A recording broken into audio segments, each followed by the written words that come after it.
జగన్మోహన్ రెడ్డి 2009లో నిజాలు చెప్పు అబద్ధాలు చెప్పు కష్టపడో దొడిదారులను ఏదో రకంగా సీఎం అయితే అయ్యారు. కొంతమంది దొడిదారులు అయ్యారని అబద్ధాలు చెప్పారని అలవి కాని హామీలు ఇచ్చారని అంటే ఇంకొంతమంది లేచి చాలా కష్టపడి అయ్యారంటారు. ఎలా అయ్యారని నేను డిబేట్ పెట్టట్లేదు కానీ ఎగ్జాంపుల్ చెప్తాను. సో ఆయన సీఎం అయ్యారు. అయితే ఆయన ఏ రకంగా అయ్యారో మనకు తెలియదు కానీ అది ఇప్పటికే హెల్ప్ అవుతుంది జగన్కి. ఎట్లా అంటే 2019లో వచ్చినటువంటి ల్యాండ్ స్లైడ్ విక్టరీలో వచ్చిన చాలా నెంబర్ ఆఫ్ ఎంపీ సీట్లు ఏవైతే ఉన్నాయో, ఆ 22, 23 ఎంపీ సీట్లు ఏవైతే ఉన్నాయో, వాటి నుంచి వచ్చిన రాజ్యసభ సీట్లు ఏవైతే ఉన్నాయో, ఈరోజు అవే జగన్మోహన్ రెడ్డిని ఇంకా దేశవ్యాప్తంగా పెద్ద పెద్ద పార్టీలు, పెద్ద పెద్ద పార్టీలు, దేశంలోని అతిపెద్ద నేషనల్ పార్టీ నాయకులు ఈ రోజుకి జగనే కావాలి మాకు అనే పరిస్థితిని తీసుకొచ్చాయి.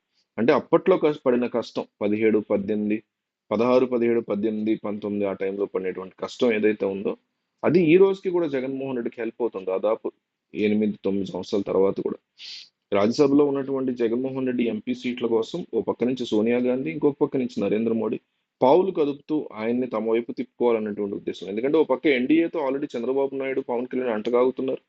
చంద్రబాబు సపోర్ట్ లేకపోతే ఈరోజు ఎన్డీఏ ప్రభుత్వమే ఫామ్ అయ్యేది కాదు. సో అట్లాంటి వాళ్ళతో జగన్ కలవరు కాబట్టి తమ వైపు తిప్పుకోవాలని ఎన్డీ కుటుంబ నేతలు. ఇంకో పక్క ఎన్డీఏ ఏమో గతంలో లాగా మీరు బయట నుంచి మాకు సపోర్ట్ ఇవ్వండి, మా బిల్స్ పాస్ చేయించండి రాజ్యసభలో, మీకు సంబంధించినటువంటి కేసులు కావచ్చు, ఇంకోటి కావచ్చు, మేము చేస్తాము.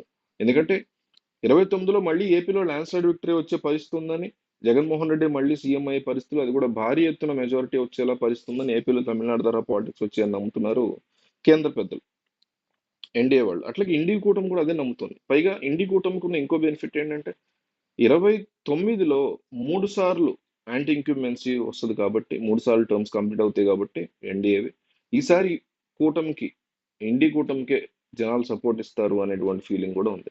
సో ఇందువల్ల వీలైనంత త్వరగా జగన్మోహన్ రెడ్డి ఒక స్టాండ్ తీసుకునేలాగా, ఆ స్టాండ్ తమ వైపే తీసుకునేలాగా చూడాలని ఇండియా కూటమి నేతలో పక్క, ఎన్డీఏ కూటమి నేతలో పక్క రకరకాల ప్రయత్నాలు చేస్తున్నారు. అందులో భాగంగా సోనియా గాంధీ ఒక బిగ్ రిక్వెస్ట్ చేసినట్టు జగన్ త్వరలో ఢిల్లీ వెళ్ళబోతున్నట్టు వైసీపీకి సంబంధించినటువంటి మీడియాలో వార్తలు అయితే చాలా స్ట్రాంగ్ గా వస్తుంది. ఇవి ఎంతవరకు నిజం, ఆయన వెళ్తారా లేదని మనకు తెలియదు కానీ సాక్షి లాంటి న్యూస్ ఛానల్స్ లో వస్తున్నటువంటి వార్తలు కొద్దిసేపు క్రితం చూసి నేను ఈ వీడియో చేస్తాను.